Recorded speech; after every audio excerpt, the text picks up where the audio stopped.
दोस्तों नमस्कार। मैं राजू मिश्रा आप लोगों से एक दो विशेष बातों को लेकर के डिस्कस कर रहा हूँ।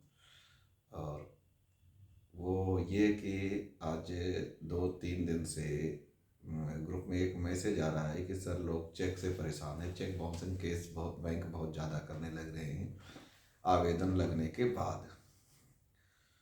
और उसमें एक और ये बात है कि कुछ लोगों ने 5 साल पहले लोन ले लिया, कुछ लोगों ने 6 साल पहले ले लिया, कुछ लोगों ने 10 साल पहले लोन ले लिया। उस टाइम पे तो चेक दे दिया सिक्योरिटी के तौर पे, लेकिन अब उनको याद नहीं है कि हमने कौन सा चेक दिया है, क्या चेक नंबर है।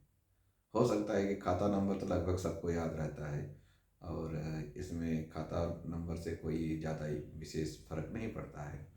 तो इसके विषय में आपको एक दो छोटी छोटी बातें बता देता हूँ, जिससे आपको सावधानी भी हो जाएगी और आप इस पचड़े से बचने का भी मेरा एकमात्र आपको इस पचड़े से बचाने का एकमात्र सुझाव है।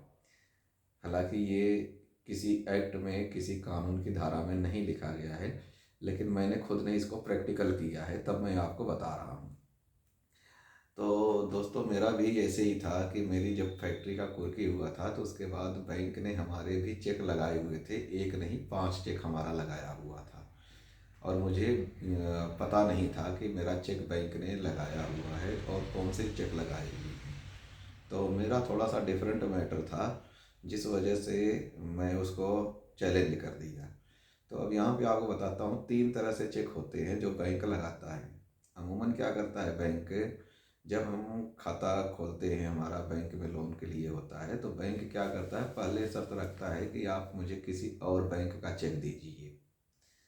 तो अगर आप ये कह देते हैं कि जी हमारे पास और किसी बैंक का चेक बुक नहीं है या हमने कहीं चेक अलाउ नहीं किया करवाया है, तो बैंक अपनी स्वयं की खाता में ब्रांच में एक खाता खोलेगा आपका सेविंग, और उसका चेक ले लेता है। और ऐसे ही ले लेता है गारंटर का चेक।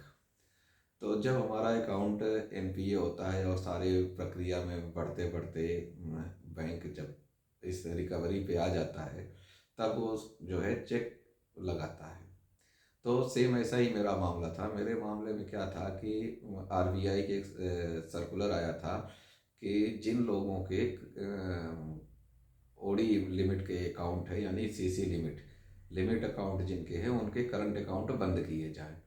तो बैंक ने हमसे करंट अकाउंट का चेक लिया था और हमने बकायदा एक एप्लीकेशन दे दिया था, बैंक ने उसको बंद कर दिया था मेरा करंट अकाउंट, और चेक बैंक के पास पड़ा हुआ था। तो सारी चीज़ लफड़ा होने के बाद जो है बैंक ने वो हमारे चेक को 5 चेक को लगातार सीरियल वाइज लगा दिया, और उसका लीगल नोटिस आ गया मेरे पास वकील से। अब यहीं से खेल आपको समझने की ज़रूरत है। पहली ज़रूरत ये है कि जैसे ही आपका चेक लगता है, बैंक में जब चेक डिपॉजिट करेगा तो आपके पास एक मैसेज आता है बैंक से कि आपका ये चेक इस तरीके से आपका खाते में लगा हुआ है, आप इसका अकाउंट मेंटेन कर लीजिए, इसमें पैसे डाल दीजिए। उसमें टाइम देते हैं ना, आप अपने ब्रांच में जा कर के पैसे डाल दीजिए। 11 बजे 12 बजे तक का टाइम देते हैं, पूरे दिन का नहीं देते हैं, लंच के पहले पहले तक का टाइम देते हैं। जैसे ही आपके पास वो मैसेज आ जाए, तब आपने क्या करना है, उस मैसेज पे आपको चेक नंबर आ जाता है, मैसेज में चेक नंबर भी आता है आपका। उस चेक को, उस मैसेज को आप उसका प्रिंट निकलवाइए, और निकलवा करके एक एप्लीकेशन पुलिस अधीक्षक यानी एसपी को आप एक मूव कर दीजिए कि मेरा इस नंबर का चेक था जो मेरे संज्ञान में नहीं है, और वो चेक मेरा इस तरीके से मिसयूज हो रहा है, इस पे पुलिस त्वरित प्रभाव से कार्रवाई करे। ये चीज़ आपने पहले नंबर पे करना है।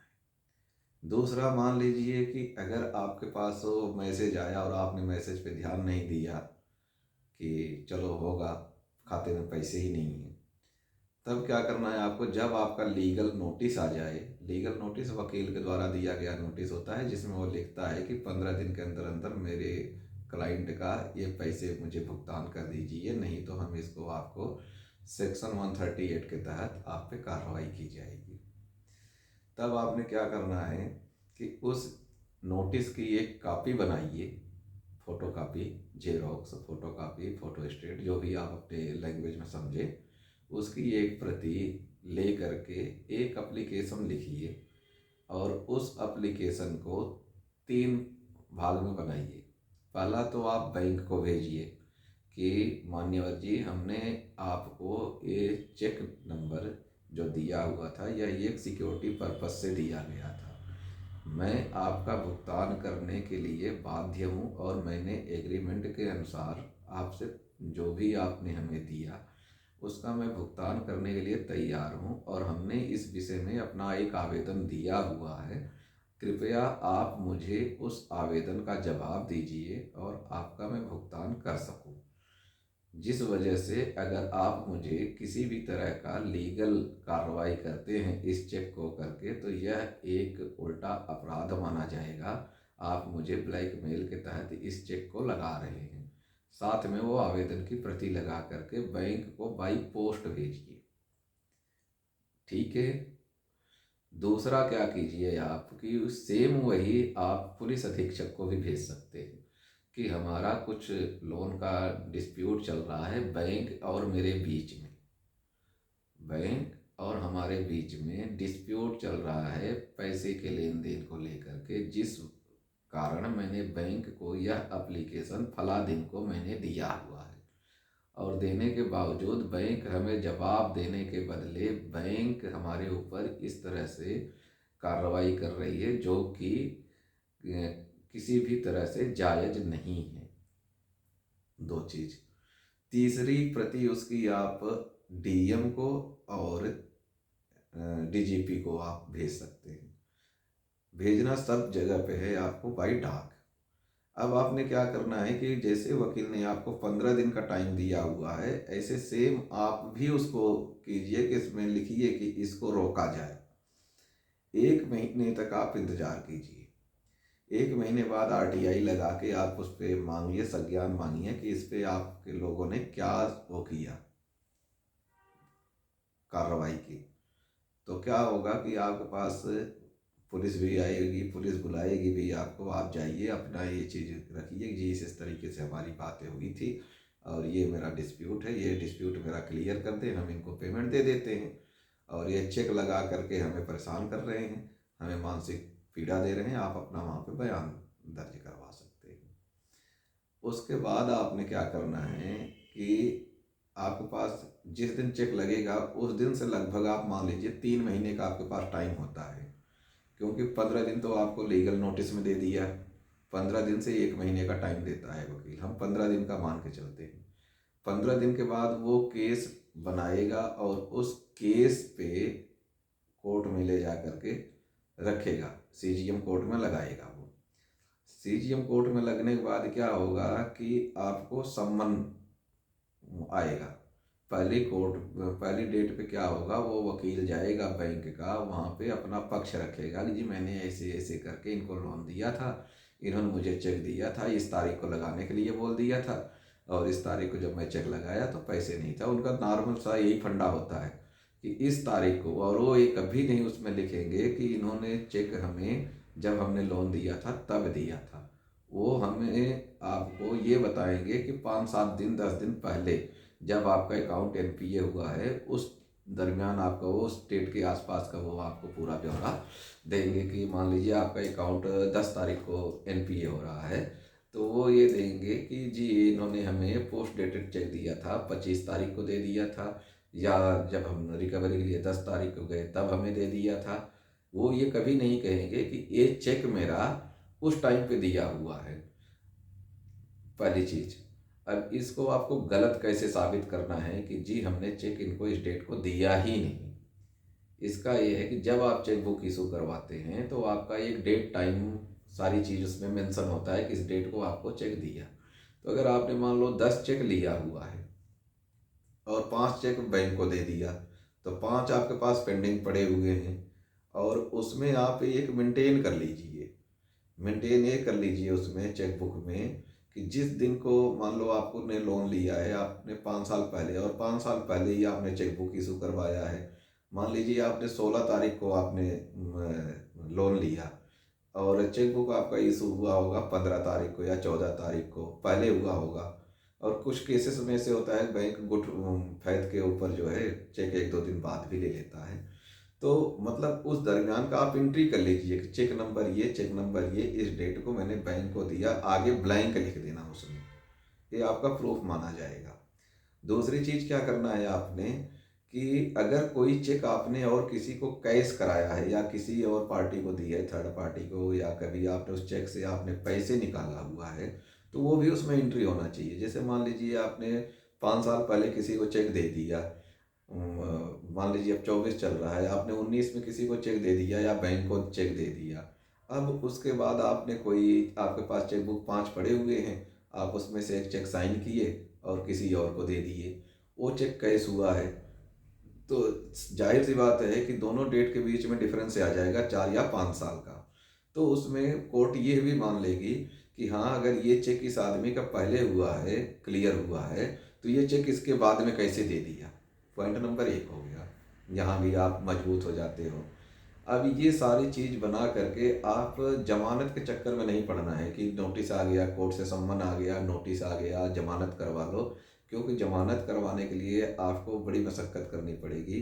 जमानत जैसे करवा लिए मतलब आपने अपनी देनदारी और सारी चीज़ स्वीकार कर ली। आपने क्या करना है, जैसे ही वो सम्मन आता है, जो आपने एप्लीकेशन मूव किया हुआ है हर जगह, उसकी कॉपी और वो जो आपने रजिस्टर्ड डाक द्वारा भेजा है, वो सारा कुछ लेकर के किसी हाई कोर्ट के वकील के पास आपने जाना है और वकील को बताना है कि जी इस तरीके से मेरे साथ हुआ है।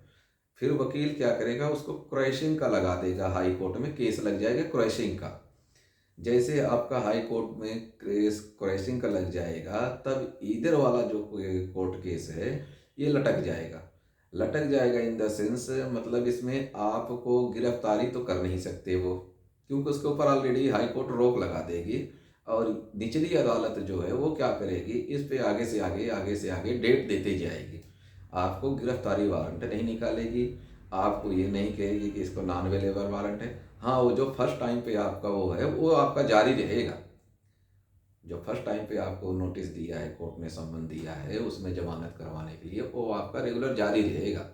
उसमें कोई हेर फेर नहीं होगा, कोई बदल नहीं होगा। आप पेश होइए ना होइए, कोई इशू नहीं होता है।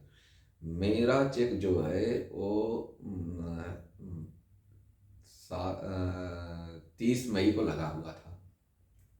30 मई को मेरा चेक लगा हुआ था, जो अब तक यानी लगभग 8 महीने हो गए, न मैंने कोई अब तक जमानत कराया है, न मैं कभी कोर्ट में पेश हुआ, न मुझे ये ऑनलाइन मैं चेक कर लेता हूँ, डेट उसमें चल रही है, डेट के आगे कोई कार्रवाई नहीं हो रही है। एक एक 1.5 महीने की मुझे डेट मिल जाती है, उसमें मैं जाता भी नहीं, न मेरा वकील पेश होता है। क्योंकि मैंने वो 5 के 5 जो मेरे चेक लगाए थे वो मैंने क्रॉसिंग हाई कोर्ट में डाल दिया ऑलरेडी, तो वो वहाँ पे चल रहा है, इसलिए हमारे ऊपर कोई कार्रवाई नहीं हो रही। तो ये मैंने प्रैक्टिकल किया हुआ है, और जो आपको प्रोसीजर बताया मैंने सारा, ये चीज़ मैंने किया हुआ है। हालांकि ये मुझे किसी वकील ने नहीं बताया था कि आप ऐसा ऐसा कर लो, और मैं मेरे बचाव के उद्देश्य से ये सारी चीज़ की थी। तो जब मैंने बचाव के उद्देश्य से ये सारी चीज़ की, तो मुझे इसका अनुभव हो गया कि ऐसा हो सकता है। तो इसमें चेक लगने से ही आप घबराइए मत। अब जिन लोगों का चेक लग गया है, जमानत ले लिए हैं, अब वो चाहते हैं कि हमें कुछ हेल्प मिले, तो भैया उसके लिए तो एक ही हेल्प है कि आप किसी तरीके से आप उनके पास सरेंडर होकर के कैसे उसको मेडिटेशन में डलवा लीजिए। मेडिटेशन में डलवाने के बाद आप अपना उसमें कुछ समय लीजिए। इस तरीके से आप टाइम निकाल सकते हैं, और आपके पास कोई दूसरा रास्ता नहीं है, क्योंकि आप जब जमानत करवा लिए तो आपने ये स्वीकार कर लिया कि ये मेरे द्वारा दिया गया चेक जो है सही है, और सही होने के साथ साथ हमारी इतनी देनदारी है, ये जितना मांग रहे हैं।